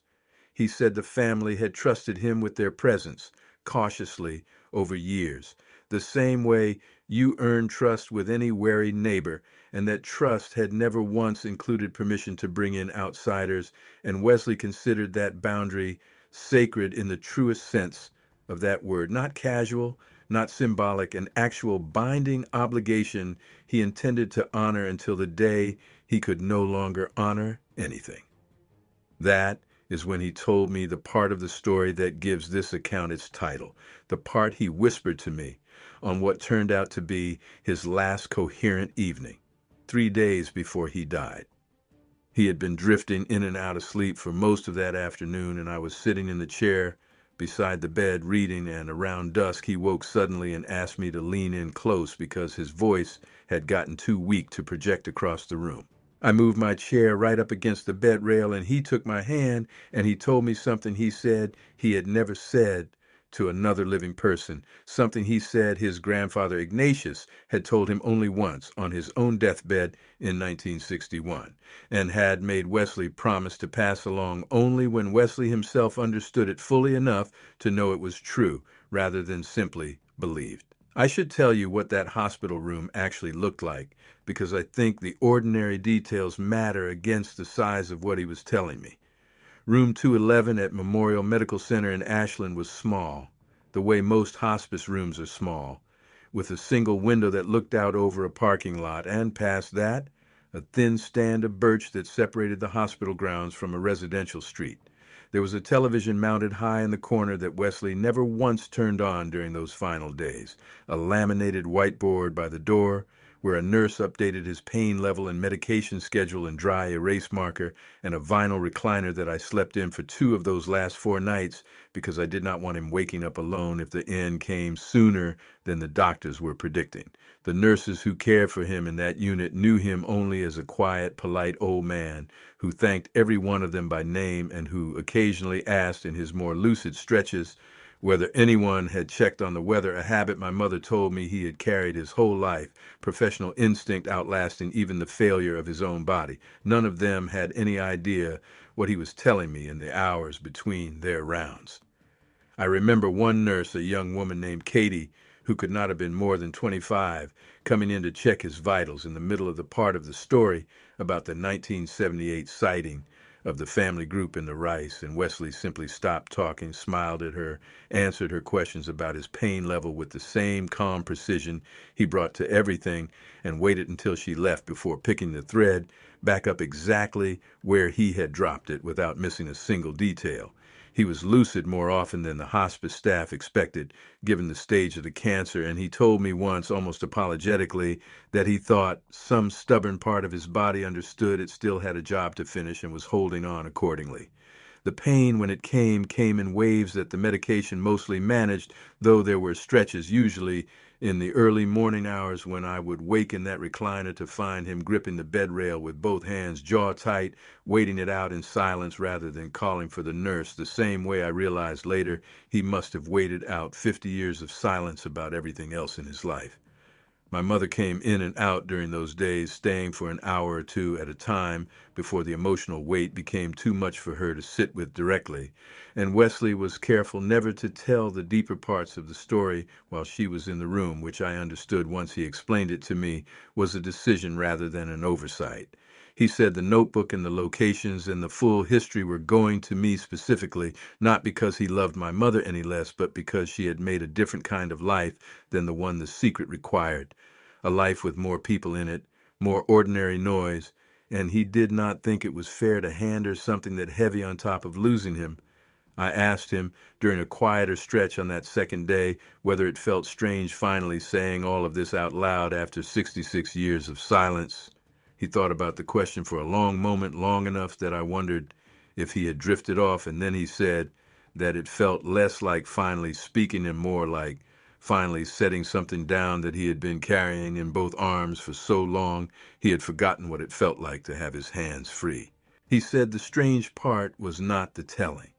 The strange part was how light his chest felt afterward, lighter than the cancer or the medication could account for on their own. He said, "They are not hiding from us because they are afraid of us, Curtis." Grandpa told me that, and I did not understand it for 20 years. I thought they hid because we hunt things, we build roads through things, we poison water and call it progress, and all of that is true, and all of that is reason enough on its own. But that is not the real reason. They hide because they remember what came before. Not before white settlers, before that even. Grandpa said the old stories, the ones his own grandfather told him, say the Misabe watched our people change over a very long time, watched us learn to burn forests down, to plant, watched us learn to dam rivers, watched us start needing more than the land wanted to give freely, and somewhere in that long watching, they decided that the kindest thing they could do for us and for themselves was to become something we would eventually convince ourselves was only a story. Not because they stopped caring about us, because they understood that a people who no longer believed in them could not go looking for them out of greed or fear or ambition, the way people go looking for anything they still believe is real and might be able to use. The forgetting was not abandonment, Curtis. It was protection, both ways. He squeezed my hand and said the exchanges he had kept up for 66 years were never really about food or tools. He said he came to understand slowly over decades that the family was testing something every time they returned a gift, testing whether a human being could maintain a relationship built on patience and restraint rather than curiosity and taking, and that every time Wesley left something and walked away without following the tracks deeper, without trying to find the den, without ever once bringing a camera or a colleague or a government form. He was proving something small but real, one exchange at a time, about what kind of relationship was still possible between our two families. He said the last thing Ignatius told him in 1961 and the last thing he was telling me now was this: the Misaabe are not gone, and they are not myth, and they are not waiting to be discovered. They are waiting to see whether we can still be trusted with the knowing. Every generation that keeps the relationship quiet, careful, and reciprocal earns the next generation a chance to keep it going. Every generation that turns it into a spectacle closes a door that does not reopen easily, if it reopens at all. He asked me, right there in that hospital bed, whether I understood what he was asking of me. I told him I thought I did. He said the exchange points were still active, that the pale-shouldered male had died sometime around 2019, based on the fact that Wesley had found no fresh sign of that particular gait or track size in the 2 years following, but that the female was still there, older now, along with at least two younger individuals Wesley believed were her adult offspring, one of them likely the same juvenile from 1978, now approaching 50 years old itself. He told me where the current points were, described them like he had described everything else, by landmark, by feel, by the particular bend in a channel, or the particular lightning-scarred pine that marked a turn. Wesley died 3 days later on a Friday morning in early April, with my mother and me both in the room. He was 90 years old. His obituary in the Ashland paper described him the way most people in Odana remembered him: a lifelong tribal employee, a devoted husband to Irene, a quiet man who loved the sloughs.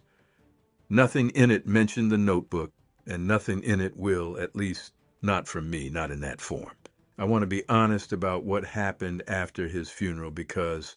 I think it matters for anyone listening who has wondered what a person is actually supposed to do with a story like this once they have it. I did not run out to the exchange points immediately. I waited until the following September, almost a full 6 months, partly out of respect for a mourning period, and partly, I will admit, out of genuine fear that I would go out there and find nothing, that the entire relationship had been specific to Wesley in a way that could not simply transfer to me by inheritance. I went out on a clear morning in mid-September, following his directions exactly, the bend past the second stand of black spruce, the lightning-scarred white pine at the edge of the upland trail.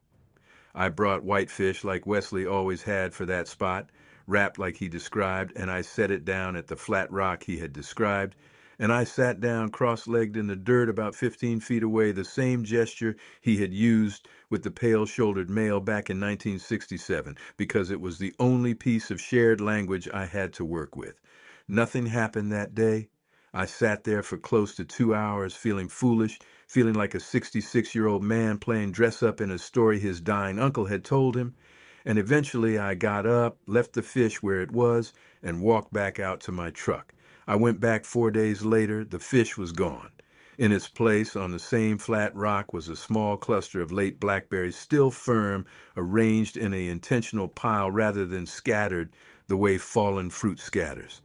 I have been back 11 times since that September morning. I am not going to describe every visit, because some of what happens out there belongs to the relationship, like Wesley always believed it did. Not to a video, not to an audience, not even to my own family, beyond what I am telling you right now.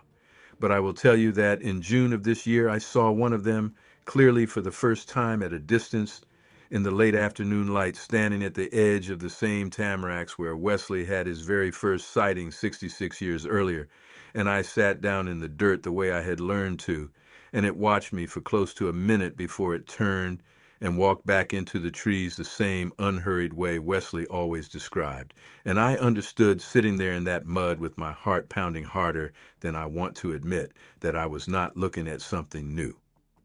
I was looking at the same family Wesley had known my entire life, and possibly the same family my great-great-grandfather Ignatius had known before that, still here, still watching, still deciding, one careful exchange at a time, whether the Defoe line was still worth the trust. I'm not telling you this story to convince you to go looking for them. Wesley would not have wanted that, and honestly, neither do I. I am telling it because he asked me to pass along what his grandfather passed along to him, that the quiet is not absence, that the story people tell themselves about Bigfoot being nothing more than blurry photographs and campfire tales is, in a very specific and very old sense, exactly the story the Misabe wanted us to believe, because believing it kept us from looking too hard, and looking too hard was never going to end well for either side. My great uncle Wesley Defoe spent 66 years proving one small offering at a time that a person could know something unusual and choose to protect it rather than expose it. He never got a photograph. He never got a plaster cast in a museum. He got 50 years of trust, earned slowly, kept carefully, and passed down at the very end to the one person he believed would carry it the same way. I still go out to the sloughs most weeks now, the same way Wesley did for 66 years, and some weeks nothing happens at all, and some weeks the fish disappears and something is left in its place, and I have stopped needing it to be more dramatic than that. There is a kind of peace in a relationship that does not need proving to anyone outside it, and I think that peace is the last thing Wesley actually wanted to hand me, more than the notebook, more than the locations, more than the story itself. He wanted me to understand that some things are worth keeping exactly as quiet as the people who trusted you to keep them. Wesley's actual passing, when it came, was quieter than I expected after 4 days of such enormous conversation. He had gone mostly silent the day before, drifting between sleep and brief waking moments where he would squeeze my hand or my mother's hand without opening his eyes. And the hospice nurse told us that evening that his breathing pattern had changed in a way that usually meant hours rather than days remained. My mother and I took turns through the night, and around 6 in the morning, with the light just starting to gray the window over the parking lot, his breathing simply stopped. Between one exhale and the next inhale that never came, there was no drama to it, no final words beyond what he had already given me 3 nights earlier. Just an old man's body finishing what it had been doing for 90 years in a small room in Ashland, with the two people he trusted most sitting close enough to touch him. The funeral was held 4 days later at the same Catholic mission church in Odana where he and Irene had married 64 years earlier, followed by burial at the tribal cemetery on a rise overlooking the sloughs, close enough that on a clear day you can see the tree line where the Kakagan opens into the wider marsh. The turnout surprised even my mother, who had underestimated how many people across 3 generations Wesley had touched through his decades of quiet, steady work for the tribe. Former colleagues from the Natural Resources Department, tribal council members past and present, neighbors who remembered him teaching their own children to identify wild rice stands or read weather off the lake. None of them, standing at that graveside in the cold April wind, had any idea what else they were bearing alongside him, an unbroken 66-year relationship that had never once appeared in any newspaper, any wildlife report, any official record beyond the coded shorthand of a single composition notebook. I gave a short eulogy that day, the kind any nephew gives, focused on the parts of Wesley's life that belonged to everyone in that church: his marriage to Irene, his decades of service to the tribe's water and wild rice, his patience with children, his quiet steadiness that so many people in that room had leaned on at one point or another without fully realizing how much weight he was carrying underneath it. I did not mention the sloughs beyond what anyone would expect, did not mention the tamaracks or the flat rock or the notebook sitting, at that point, still wrapped in its 2 plastic bags in the trunk of my truck in the church parking lot. I understood standing at that podium that I was already living inside the same practiced discretion Wesley had lived inside for 66 years, telling the true and complete story of his life to a room full of people who loved him, while keeping the truest part of it entirely to myself.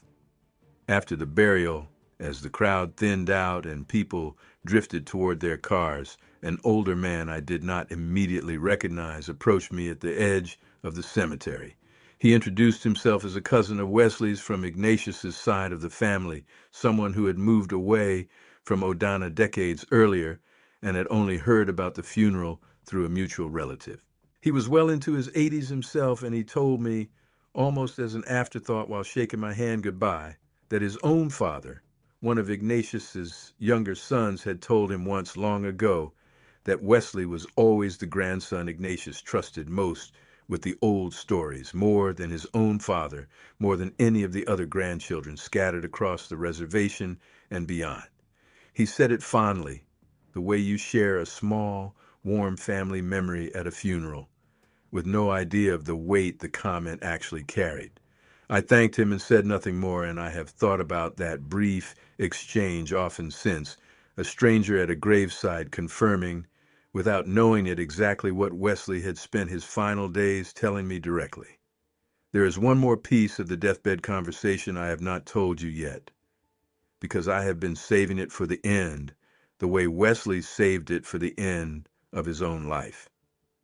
On that last coherent evening, after he told me what Ignatius had told him about the forgetting being a form of protection, he asked me to open the notebook to the final page, the entry from the previous October.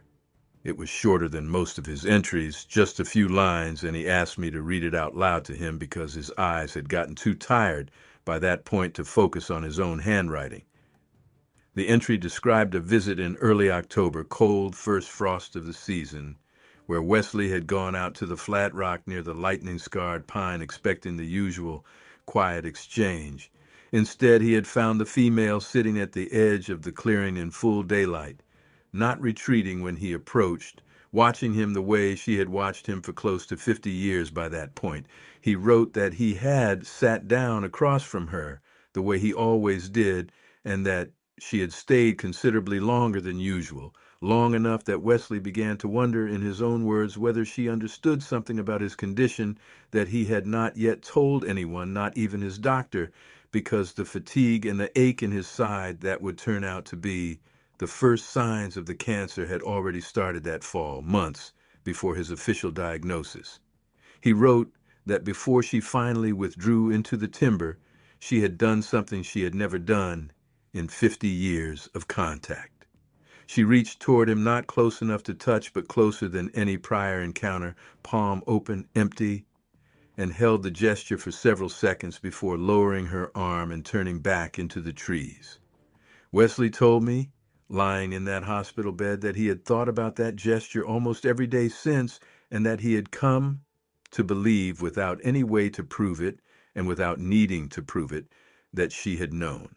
Not the specifics, not the word pancreatic, not any of the clinical language that would come later from his doctors in Ashland, but some older, more physical form of knowing, the same kind of knowing that had let her track his schedule for decades, that had let the family read the changes in his gait and his breathing before he had words for what those changes meant.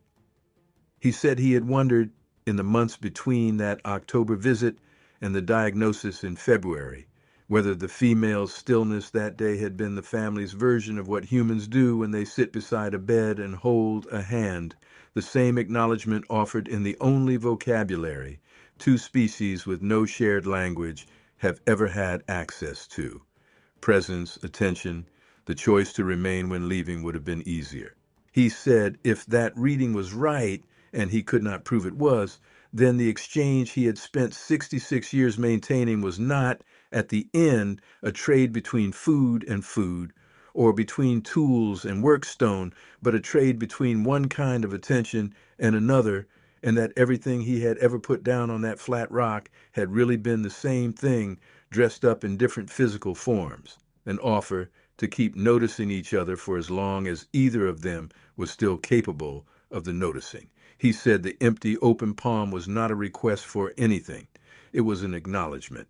a way of saying that whatever came next, the relationship itself had been real, had mattered, had been worth 50 years of careful trust on both sides, regardless of how much longer either of them had left. He asked me that evening to go back out to the flat rock once, after he was gone, and to make the same gesture in return. Not to ask for anything, just to close the exchange the way it deserved to be closed. I did that in late April, 3 weeks after his funeral, on a raw, wet spring afternoon with the ice barely off the sloughs and the first red-winged blackbirds calling from the cattails. I walked in along the route he had described so many times I could have found it blindfolded, past the second stand of black spruce, past the lightning-scarred pine, to the flat rock at the edge of the clearing. I did not bring fish that day. I sat down in the cold mud, and after a while I held my palm open toward the tree line the way Wesley had asked, and I held it there until my arm ached and I did not see anything, no shape at the edge of the tamaracks, no sound of movement in the timber, nothing I could point to and call proof. But I felt, sitting there in that clearing with my palm open and my great uncle 3 weeks in the ground, a kind of stillness that I have not been able to find anywhere else since, not at his funeral, not in the weeks of paperwork and family calls that follow any death, not anywhere in the ordinary business of grieving a person you loved. It was the same stillness Wesley described feeling the day Ignatius first told him the old stories were not decoration. The forest was not offering an answer. It was simply present the way it has always been present, patient in a way that outlasts any single human life, including Wesley's, including eventually mine. I've gone back regularly since then, not chasing a repeat of that clearing or trying to force a second sighting, the way the enthusiasts who came through Ashland County back in '98 were trying to force something the forest was never going to give them on demand. I go the way Wesley went, quietly, on my own schedule, without cameras, without telling more people than I need to tell, carrying forward an obligation that started with a man named Ignatius Defoe sometime before any of us were born, and that has now improbably landed on me. My great-uncle Wesley never once in 66 years tried to prove what he knew to anyone outside the small circle of people he trusted with it. He did not need the world's belief to know what he had witnessed was real. I think that is the actual inheritance he left me, more than the notebook, more than the locations, more than even the story itself. He left me the understanding that some kinds of knowing do not require an audience to be true, and that the deepest respect you can show something unusual is sometimes simply to let it remain exactly as quiet as it has chosen to be. The rice will tassel out again next September in the Kakagon, the way it has every September for longer than anyone can count. And I expect I will be out there checking the stands the way Wesley taught me. And somewhere in the timber past the second bend, an old woman who has known 4 generations of Defoe men will decide once again whether this particular careful, quiet family is still worth the trust. I believe she will. Wesley believed it for 66 years, and on his last evening on this earth, he asked me to believe it too. And I do. I have not told you much about my own life in all of this, and I think it is worth a few minutes because it explains why Wesley chose me and why I have been able to carry what he gave me the way he asked. I am 66 years old, the same age Wesley was when he first saw the shape at the edge of the tamaracks, which is a coincidence he pointed out to me himself in that hospital room with a kind of quiet satisfaction, as though the timing confirmed something he had suspected for years about the shape of the whole story. I spent my working life as a heavy equipment operator for the tribe's public works department, running graders and excavators on reservation roads for close to 35 years before I retired in 2022. I married my wife, Patricia Denomi, in 1982, and we raised 2 children in Odna, a daughter who works now as a school teacher in Ashland, and a son who followed me into public works before moving into tribal environmental compliance a few years back, close enough to Wesley's old world that I sometimes wonder whether some instinct in our family keeps quietly steering us back toward the water and the rice, no matter how many generations pass. I was close to Wesley the way a lot of nephews are close to a favorite uncle without ever suspecting there was anything beneath the surface of his life worth suspecting. He taught me to fillet a whitefish properly when I was 9 years old, standing behind me at the kitchen counter with his hands over mine, guiding the knife along the spine with a patience I did not fully appreciate until I was trying to teach my own children the same skill decades later. He came to every one of my children's baptisms, every graduation, every reasonably significant family gathering for over 60 years, and in all that time, I never once saw anything in his behavior that would have suggested the size of what he was actually carrying. Looking back now, there are small things that make more sense. He always knew with an accuracy that used to seem like a running family joke when weather was about to turn, sometimes hours before any forecast caught up to him. He never once in my entire life expressed fear of the deep woods the way most people, even most people who grew up around them, carry some low-grade unease about being truly alone in dense timber after dark. He was the calmest person I ever knew in genuinely isolated country, and I used to attribute that to decades of fieldwork experience, which was true as far as it went,